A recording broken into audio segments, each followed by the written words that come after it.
ಆತ್ಮೀಯ ಕನ್ನಡ ಮಾಧ್ಯಮದ ಪ್ರಥಮ ಭಾಷಾ SSLC ವಿದ್ಯಾರ್ಥಿನಿಯರಿಗೆ ಈ ಕನ್ನಡ ಅವಧಿಗೆ ಹೃತ್ಪೂರ್ವಕವಾದ ಸ್ವಾಗತವನ್ನು ಕೋರುತ್ತೇನೆ. ಲಂಡನ್ ನಗರ ವಿನಾಯಕ ಕೃಷ್ಣ ಗೋಕಾಕ್ ಅವರು ಬರೆದಂತಹ ಪ್ರವಾಸ ಕಥನ ಸಮುದ್ರದ ಆಚೆಯಿಂದ 1936ರಲ್ಲಿ ವಿನಾಯಕ ಕೃಷ್ಣ ಗೋಕಾಕ್ ಲಂಡನ್ ನಗರಕ್ಕೆ ಪ್ರವಾಸಕ್ಕಂತೆ ಹೋಗಿದ್ದು, ಅಲ್ಲಿ ಅವರಿಗೆ ಆದಂತಹ ಅನುಭವಗಳನ್ನು, ಅಲ್ಲಿ ಇರುವಂತಹ ಸ್ಥಳದ ವೈಶಿಷ್ಟ್ಯತೆಯನ್ನು, ಅಲ್ಲಿರುವಂತಹ ಆ ಜನರ ಬದುಕನ್ನು ಕುರಿತಾಗಿ ಲೇಖನಗಳನ್ನು ಬರೆದು ಆ ಎಲ್ಲ ಲೇಖನಗಳನ್ನು ಕೂಡಿಸಿ ಒಂದು ಪುಸ್ತಕವನ್ನು ರಚನೆ ಮಾಡ್ಯಾರ. ಆ ಪ್ರವಾಸ ಕಥನದ ಅನುಭವ ಈ ಲೇಖನದಲ್ಲಿ ಸುಂದರವಾಗಿ ಮೂಡಿ ಬಂದಿದೆ. ಅಲ್ಲಿ ಆ ಲಂಡನ್ ನಗರದಲ್ಲಿ ಪ್ರಾರ್ಥನಾ ಮಂದಿರ, ಮಹಾಪುರುಷರ ಸ್ಮಾರಕ, ವೆಸ್ಟ್ಮಿನಿಸ್ಟರ್ ಅಬೆ, ಅದರ ವೈಶಿಷ್ಟ್ಯತೆಯನ್ನು ಕುರಿತಾಗಿ ಈ ಲೇಖನ ನಮಗೆ ವಿಷಯವನ್ನು ಮನವರಿಕೆ ಮಾಡಿಕೊಡುತ್ತದೆ.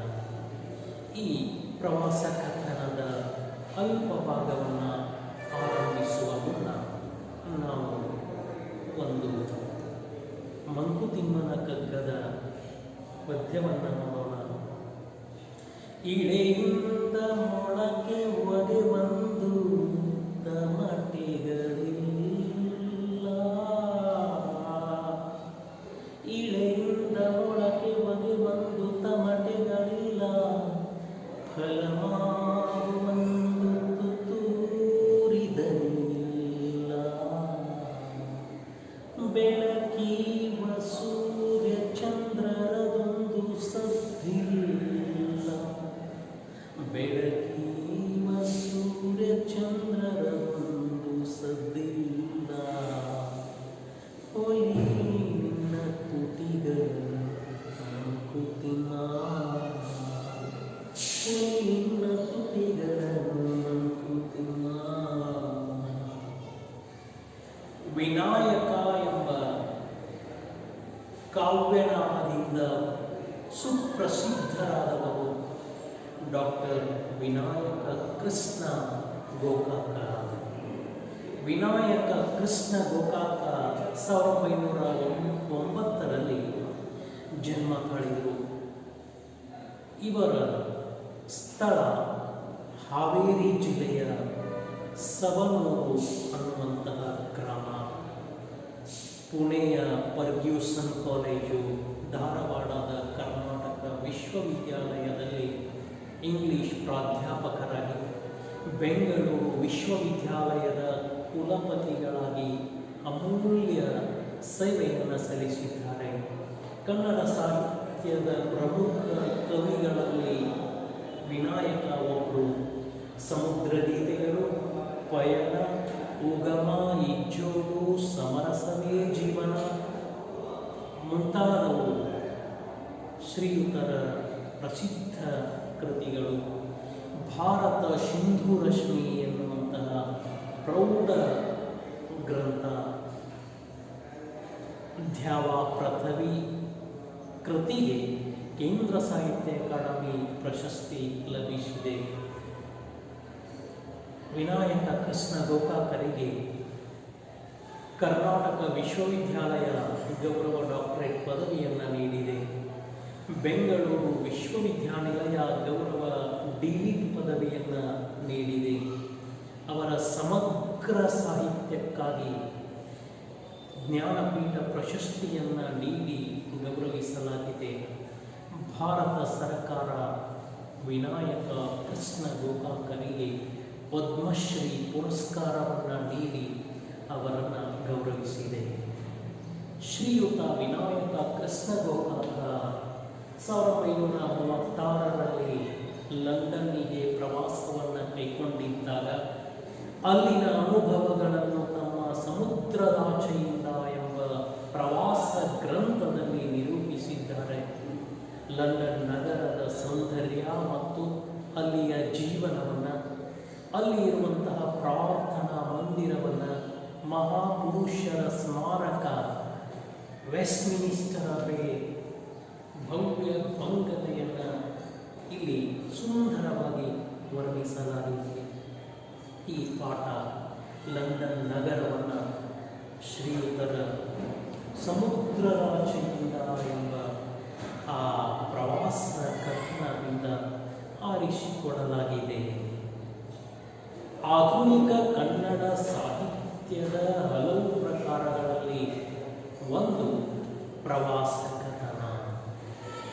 ದೇಶ ಸುತ್ತಿ ನೋಡು, ಕೋಶ ಓದಿ ನೋಡು ಅನ್ನೋದು ಒಂದು ಅಮೂಲ್ಯವಾದಂತಹ ಗಾದೆ ಮಾತು.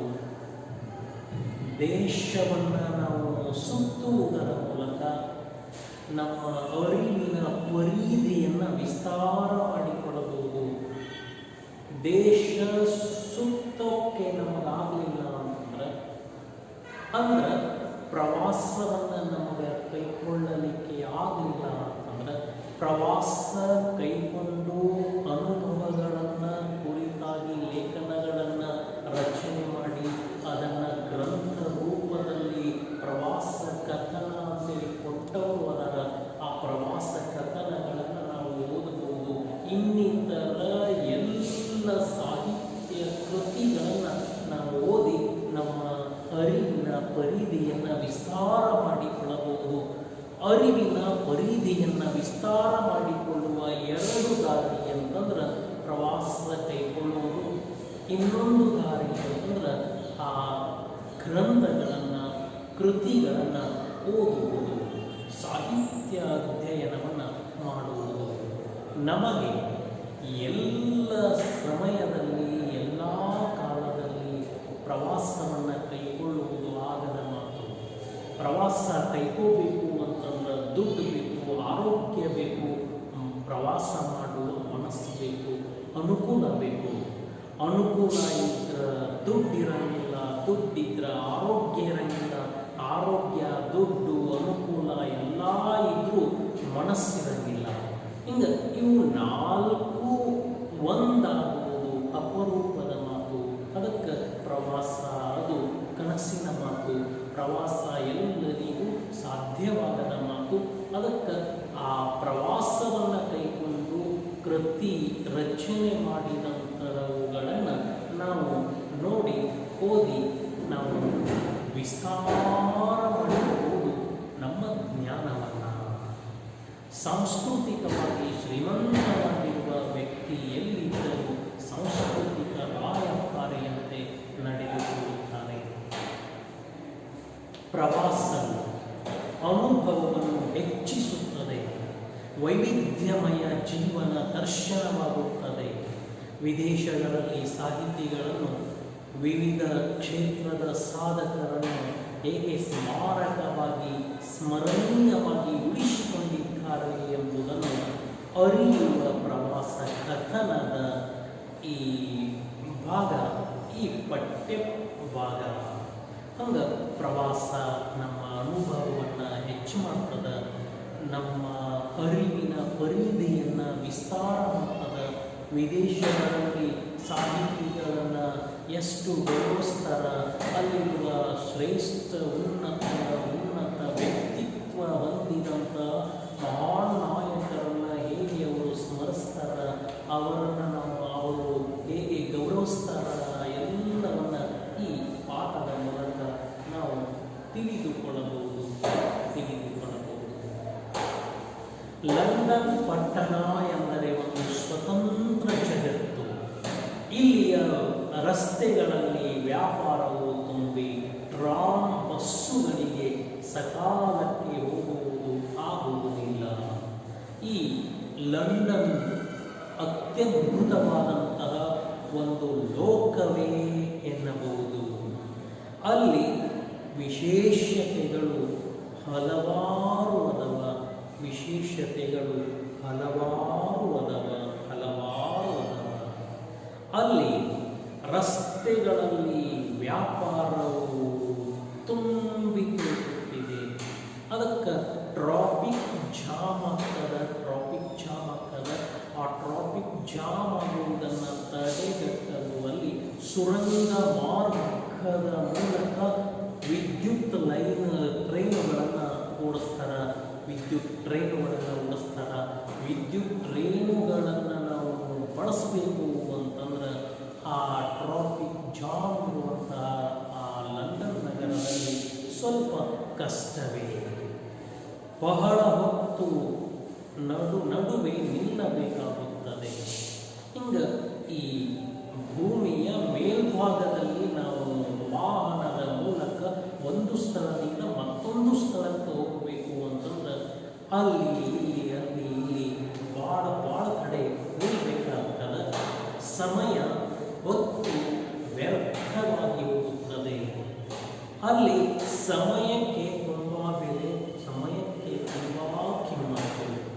ಇದನ್ನು ತಪ್ಪಿಸುವುದಕ್ಕಾಗಿ ಭೂಗರ್ಭದಲ್ಲಿ ಗಾಡಿಯನ್ನು ಒಯ್ದಿದ್ದಾರೆ. ಈ ಟೈಮ್ ಸೇವ್ ಮಾಡಕ್ಕೆ ತಿಳ್ಕೊಂಡು ಆ ಲಂಡನ್ ನಗರದ ಆ ಪ್ರಜೆಗಳು ಏನಂತಾರ, ಅಲ್ಲಿನ ಆ ವಿಜ್ಞಾನಿಗಳು, ತಾಂತ್ರಿಕ ಪರಿಣತಿಯನ್ನು ಹೊಂದಿದವರು ಭೂಗರ್ಭದಲ್ಲಿ ಈ ಟ್ರೈನುಗಳನ್ನು ಓಡಿಸ್ತಾರೆ. ಭೂಗರ್ಭದಲ್ಲಿ ಸುರಂಗ ಮಾರ್ಗದ ಮೂಲಕ ವಿದ್ಯುತ್ ಟ್ರೈನುಗಳನ್ನು ಓಡಿಸ್ತಾರೆ. ಆ ಸುರಂಗ ಮಾರ್ಗದಲ್ಲಿ ರೈಲು ಓಡಲು ಹಳಿ ಹಾಕ್ಯಾರ. ಇಲೆಕ್ಟ್ರಿಕ್ ಗಾಡಿಯನ್ನು ಅಲ್ಲಿ ಓಡಿಸ್ತಾರೆ. ನಿಲ್ಮನೆಗಳನ್ನು ಒಳಗೆ ನಿರ್ಮಾಣ ಮಾಡ್ಯಾರ. ನಿಲ್ಮನೆಗಳಂತಂದ್ರೆ ಆ ನಿಲ್ಲುವ ಮನೆ. ನಾವು ಬಸ್ ಸ್ಟಾಪ್ ಅಂತೇಳಿ ಕರಿತೀವಿ. ಟ್ರೈನ್ ಸ್ಟಾಪ್ ಅಲ್ಲಿ ಮಾಡ್ಯಾರ. 50-60 ಅಡಿ ಆಳದ ಸುರಂಗ ಮಾರ್ಗದಲ್ಲಿ ಈ ವಿದ್ಯುತ್ ಟ್ರೈನುಗಳನ್ನು ಓಡಿಸ್ತಾರೆ. ಅಲ್ಲಿ ವಿದ್ಯುತ್ ಟ್ರೈನುಗಳಲ್ಲಿ ನಾವು ಹತ್ತಬೇಕು ಅಂತಂದ್ರೆ 50 ಅಡಿ ಭೂಗರ್ಭದಲ್ಲಿ ನಾವು ಕೆಳಗೆ ಇಳಿಬೇಕು. ಅದಕ್ಕೆ ಅನುಕೂಲನೂ ಮಾಡಿಬಿಟ್ಟಾರ.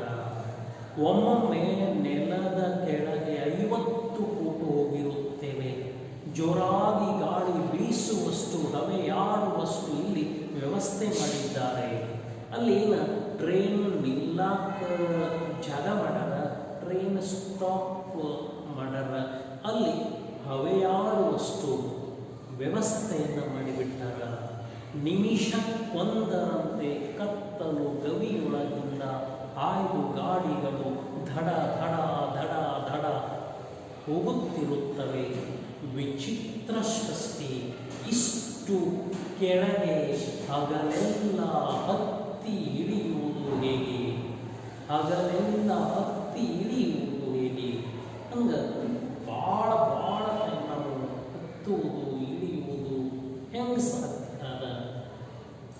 ಗಳಿಗೊಮ್ಮೆ ಆ ಬಸ್ ಸ್ಟಾಪ್ಗಳಲ್ಲಿ ಹತ್ತುವುದು ಇಳಿಯುವುದು ಹೆಂಗೆ ಸಾಧ್ಯ? ಅದಕ್ಕಾಗಿ ಎಸ್ಕಲೇಟರ್ ಎಂಬ ಮೆಟ್ಟಿಲುಗಳನ್ನು ಮಾಡಿದ್ದಾರೆ.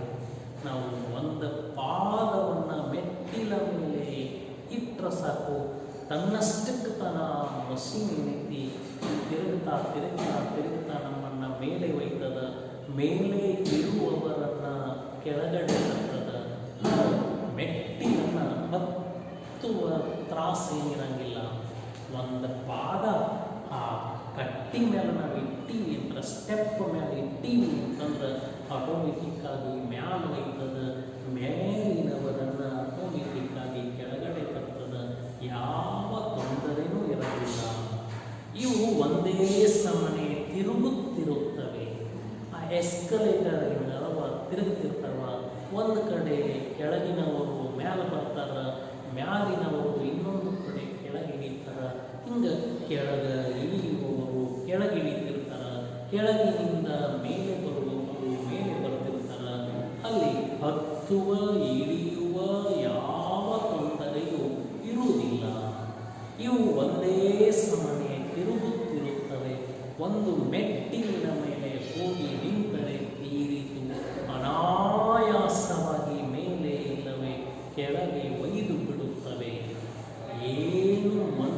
ತ್ರಾಸಿರಲಾರದಂಗ, ಯಾವ ತೊಂದರೆಯೂ ಆಗಲಾರದಂಗ ಮೇಲಿನವರನ್ನ ಕೆಳಗಡೆ ತರ್ತವ, ಕೆಳಗಿನವರನ್ನ ಮೇಲ್ಗಡೆ ತರ್ತವ ಈ ಎಸ್ಕಲೇಟರ್ಗಳು. ಆ ಡಿಲ್ ಮನೆ ಎಲ್ಲಿ ಎಲ್ಲಿ ಅದಾವ ಅಲ್ಲಿ ಈ ಎಸ್ಕಲೇಟರ್ಗಳನ್ನು ಸ್ಥಾಪನೆ ಮಾಡ್ಯಾರ. ಟ್ರೈನಿಗೆ ಹೋಗುವವ ಇಳಿತಾನ, ಟ್ರೈನಿನಿಂದ ಬರುವವ ಮೇಲೆ ಏರ್ತಾನ. ಹೀಗೆ ಹತ್ತುವವರಿಗೆ ಇಳಿಯುವವರಿಗೆ ಯಾವ ತೊಂದರೆಯೂ ಇರೋದಿಲ್ಲ. ಅಷ್ಟು ಆ ಸೌಲಭ್ಯವನ್ನು ಆ ಲಂಡನ್ ಜನ ಮಾಡ್ಕೊಂಡು ಬಿಟ್ಟಾರ. ಪೇಟೆಯಲ್ಲಿ ತಿರುಗಾಡಿದೆ. ಕೂಲ್ವರ್ತ್ ಎಂಬ ಸ್ಟೇಷನರಿ ಅಂಗಡಿಯು ನೋಡುವ ಹಾಗಿದೆ. ಅಲ್ಲಿ ಮಾರ್ಕೆಟಿನಲ್ಲಿ ಲೇಖಕರು ತಿರುಗಾಡ್ಕೊಂತ ಹೋದರು. ಆ ಮಾರ್ಕೆಟಿನೊಳಗೆ ಕೂಲ್ವರ್ತ್ ಎಂಬ ಹೆಸರಿನ ಸ್ಟೇಷನರಿ ಅಂಗಡಿ ಒಂದದ. ಅದು ನೋಡಲೇಬೇಕಾದಂತಹ ವೈಶಿಷ್ಟ್ಯತೆಯನ್ನು ಹೊಂದಿದೆ. ಎಲ್ಲ ಥರದ ಸಾಮಾನುಗಳನ್ನು ಇಲ್ಲಿ ಒಂದು ಪೆನ್ನಿಯಿಂದ 6 ಪೆನ್ನಿಯವರೆಗೆ ಮಾರುತ್ತಾರೆ. ಪೆನ್ನಿ ಅಂತಂದ್ರೆ ಒಂದು ನಾಣ್ಯ, ಆ ಇಂಗ್ಲೆಂಡಿನ ಒಂದು ಸಣ್ಣ ಮೊತ್ತದ ನಾಣ್ಯ. ಆ ಕೂಲ್ವರ್ತ್ ಅಂಗಡಿಯೊಳಗೆ ಒಂದು ಪೆನ್ನಿ ಬೆಲೆ ಬಾಳುವ ಆ ಸಾಮಾನುಗಳನ್ನು ಹಿಡ್ಕೊಂಡು 6 ಪೆನ್ನಿ ಬೆಲೆ ಬಾಳುವಂಥ ವಸ್ತುಗಳನ್ನು ಮಾರಾಟ ಮಾಡ್ತಾರೆ. ಅಲ್ಲಿ ಬೇಕು ಬೇಡಾದ ಎಲ್ಲ ಸಾಮಾನುಗಳು ಸಿಕ್ಕಿಬಿಡ್ತಾವ ಒಂದೇ ಕಡೆ. ಈ ಅಂಗಡಿಯ ವಿಧ ವಿಭಾಗಗಳನ್ನು ನಿರ್ಮಿಸಿದ ಬುದ್ಧಿಯ ಚಮತ್ಕಾರವು ನೋಡುವಂತಹದ್ದು. ಅಲ್ಲಿ ಬೇರೆ ಬೇರೆ ವಿಭಾಗಗಳನ್ನು ಅವರು ಸೃಷ್ಟಿ ಮಾಡ್ಯಾರ. ಅದು ಅವರ ಬುದ್ಧಿ ಚಾತುರ್ಯತೆಯನ್ನು ತೋರಿಸ್ತದ. ಪ್ರಾಚೀನ ಮಹಾಕಾವ್ಯದಂತೆ ಇದೊಂದು ಮಹಾಕೋಶವಾಗಿದೆ. ಬೂಟು, ಕಾಲು ಚೀಲ, ಚನ್ನ, ಸಾಬೂನು, ಔಷಧ, ಪುಸ್ತಕ, ಅಡಿಗೆ ಪಾತ್ರೆ, ಎಲೆಕ್ಟ್ರಿಕ್ ದೀಪದ ಸಾಮಾನು, ಫೋಟೋ, ಅಡವಿಯ ಹೂವು, ಯುದ್ಧ ಸಾಮಗ್ರಿ ಎಲ್ಲವೂ ಇಲ್ಲಿ ದೊರೆಯುತ್ತದೆ. ಹಂಗೆ ಕೂಲ್ವರ್ತ್ ಅಂಗಡಿಯೊಳಗೆ ಕಡಿಮೆ ಬೆಲೆ ಬಾಳುವ ವಸ್ತುಗಳಿಂದ ದುಬಾರಿ ಬೆಲೆ ಬಾಳುವ ವಸ್ತುಗಳೆಲ್ಲವೂ ಸಿಗ್ತವ. ಅಲ್ಲಿ ಸಿಗದ ವಸ್ತುಗಳು ಇಲ್ಲವೇ ಎನ್ನಬಹುದು. ಅಲ್ಲಿ ಒಳಗ ಹಾಕೊಳ್ಳುವಂತಹ ಬನಿಯನ್ ಸಿಗ್ತವ, ಅಂಡರ್ವೇರ್ ಸಿಗ್ತವ, ಬೂಟ್ ಸಿಗ್ತವ, ಕಾಲ್ಚೀಲ್ ಸಿಗ್ತವ, ಔಷಧಿ ಸಿಗ್ತದ. ಅಲ್ಲಿ ಪುಸ್ತಕ ಸಿಗ್ತವ, ಅಡುಗೆ ಪಾತ್ರೆಗಳು ಸಿಗ್ತವ, ಇಲೆಕ್ಟ್ರಿಕ್ ಸಾಮಾನುಗಳು ಸಿಗ್ತವ, ಅಡವಿಯ ಹೂವು ಸಹಿತ ಸಿಗ್ತದ. ಅಡವಿಯೊಳಗೆ ಸಿಗುವಂತಹ ಸುಂದರವಾದಂತಹ ಸುವಾಸಿತ ಆ ಹೂವು, ಅಡವಿಯ ಹೂವು, ಅದು ಸಹಿತ ಅಲ್ಲಿ ಸಿಗ್ತದೆ. ಆಮೇಲೆ ಆ ವಾರ್ ವೆಪನ್ಸ್, ಯುದ್ಧ ಸಾಮಗ್ರಿಗಳು ಸಿಗ್ತವ. ಅಲ್ಲಿ ಕತ್ತಿ, ಗುರಾಣಿ ಸಿಗ್ತವ, ಬಂದೂಕ್ ಸಿಗ್ತವ, ಅಲ್ಲಿ ಪಿಸ್ತೂಲ್ ಸಿಗ್ತವ, ಎಲ್ಲನೂ ಸಿಗ್ತವ. ಅದೇ ಆ ಕೂಲ್ವರ್ತ್ ಸ್ಟೇಷನರಿ ಅಂಗಡಿಯ ವೈಶಿಷ್ಟ್ಯತೆ. ಸ್ಟ್ರ್ಯಾಂಡ್ದಲ್ಲಿಯ ಶಾವೋಯ್ ಸಿಂಪಿಗಳು ಇಲ್ಲಿ ಪ್ರಸಿದ್ಧಿ ಹೊಂದಿದ್ದಾರೆ. ಸಿಂಪಿಗ ಅಂತಂದ್ರೆ ಹೊಲಿಯುವ, ಬಟ್ಟೆ ಹೊಲಿಯುವಂತಹ ಟೈಲರ್. ಅಲ್ಲಿ ಸ್ಟ್ರ್ಯಾಂಡ್ದಲ್ಲಿ, ಅಲ್ಲಿ ಒಂದು ಸ್ಟ್ರ್ಯಾಂಡ್ ಅಂತೇಳಿ ಒಂದು ಊರು, ಅಲ್ಲಿ ಶಾವೋಯ್ ಶಿಲ್ಪಿಗಳು ಪ್ರಸಿದ್ಧಿಯನ್ನು ಪಡೆದಿದ್ದಾರೆ. ಶಾವೋಯ್ ಅನ್ನುವಂತಹ ಆ ಟೈಲರ್ಸ್ ಲಂಡನ್ ನಗರದಲ್ಲಿ ತುಂಬ ಹೆಸರುವಾಸಿ. ಇಲ್ಲಿಯ ಒಂದು ಸಾದಾ ಸೂಟು ಹೊಲಿಯಬೇಕಾದರೂ ಸುಮಾರು 100 ರೂಪಾಯಿ ಬೇಕು. ಆದರೆ 50 ಶೀಲಿಂಗ್ ಟೈಲರ್ಸ್, 50 ಶೀಲಿಂಗಿನ ಶಿಲ್ಪಿಗಳು ಎಂಬ ಒಂದು ಸಂಸ್ಥೆಯ ಶಾಖೆಗಳು ಎಲ್ಲ ಕಡೆ ಇವೆ. ಆ 50 ಶೀಲಿಂಗ್ ಟೈಲರ್ಸ್ ಆ ಬ್ರ್ಯಾಂಚ್ಗಳು ಇರ್ತವ, ಎಲ್ಲ ಕಡೆ ಸಾಮಾನ್ಯವಾಗಿ ಸಿಗ್ತವ. ಅಲ್ಲಿ ಒಬ್ಬ ಟೈಲರ್ ಒಂದು ಸೂಟ್ ಹೊಲಿಬೇಕು ಅಂತಂದ್ರೆ ಸುಮಾರು ಒಂದು 100 ರೂಪಾಯಿ ಬೇಕು ಅಂತೇಳಿ ಲೇಖಕರು ಹೇಳ್ತಾರೆ. ಇಲ್ಲಿ ಅಂತಂದ್ರೆ ಲಂಡನ್ ನಗರದಲ್ಲಿ, ಆ ಲಂಡನ್ ಇಂಗ್ಲೆಂಡ್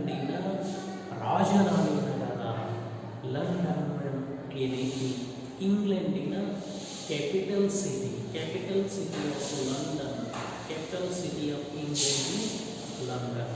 ಇಲ್ಲಿ ಗಂಡಿಗಿಂತ ಹೆಣ್ಣು ಹೆಚ್ಚಿದ್ದ ಹಾಗೆ ಕಾಣುತ್ತದೆ. ಎಲ್ಲ ಅಂಗಡಿಗಳಲ್ಲಿ ಸಾಮಾನ್ಯವಾಗಿ ಸ್ತ್ರೀಯರೇ ಕೆಲಸ ಮಾಡುತ್ತಾರೆ. ಉಪಹಾರ ಗೃಹಗಳಲ್ಲಿ ಇಲ್ಲಿ ಮಾಣಿಗಳಿಲ್ಲ. ಬೆಂಗಳೂರಿನ ಮಾತಿನಲ್ಲಿ ಹೇಳುವುದಾದರೆ ಅಮ್ಮಣ್ಣಿಗಳಿರುತ್ತಾರೆ.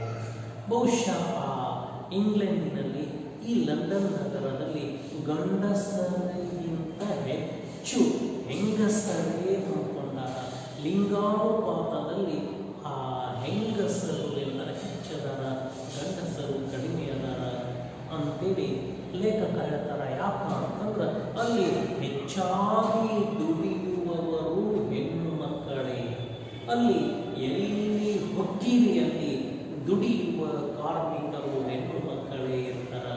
ನಾವು ರೆಸ್ಟೋರೆಂಟಿಗೆ ಹೋಗಲು ಅಲ್ಲಿ ಸಪ್ಲೈಯರ್ಸ್ ಏನದಾರ ಹೆಣ್ಮಕ್ಳ ಇರ್ತಾರೆ.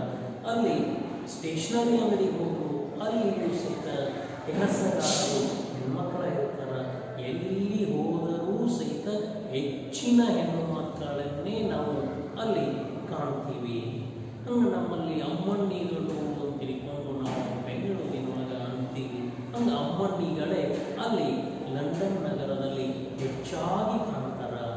ಯಾವುದಾದರೊಂದು ದೊಡ್ಡ ಅಂಗಡಿಗೆ ಹೋದರೆ ಅಲ್ಲಿಯ ಟೈಪಿಸ್ಟ್ ಕಾರ್ಕೋಣ ಒಬ್ಬ ಹೆಣ್ಣು ಮಗಳು, ಸಿನಿಮಾ ಗೃಹದಲ್ಲಿ ನಿಮ್ಮ ಜಾಗವನ್ನು ಹುಡುಕಿ ಕೊಡುವವರು ಹೆಣ್ಣು ಮಕ್ಕಳು. ನಮ್ಮ ಕಾಲೇಜಿನಲ್ಲಿ ಸಹ ವಿದ್ಯಾರ್ಥಿನಿಯರ ಅನುಕೂಲಕ್ಕಾಗಿ ಸಿಪಾಯಿಯರನ್ನು ಇಟ್ಟಿದ್ದಾರೆ. ಹೆಣ್ಣು ಮಕ್ಕಳನ್ನು ಅತ್ಯಾದರದಿಂದ ನೋಡಿ ನಡೆಸಿಕೊಳ್ಳುವ ಸಂಸ್ಕೃತಿಯ ಶಿಖರವನ್ನು ಲಂಡನ್ನಿನಲ್ಲಿಯೇ ಕಾಣಬೇಕು. ಆಂಗ್ಲರ ಮತ ಇದೀಗ ಹೆಣ್ಣನ್ನು ತಿರಸ್ಕರಿಸುವ ರೀತಿ ಇದು. ಎಲ್ಲ ಕಡೆ ಮಕ್ಕಳನ್ನೇ ಕಾಣ್ತೀವಿ. ಸಿನಿಮಾ ಥಿಯೇಟ್ರಿಗೆ ಹೋದರೂ ನಮಗೆ ನಮ್ಮ ಜಾಗ ಹುಡುಕಿ ಕೊಡುವವರು ಹೆಣ್ಣು ಮಕ್ಕಳೇ ಇರ್ತಾರೆ.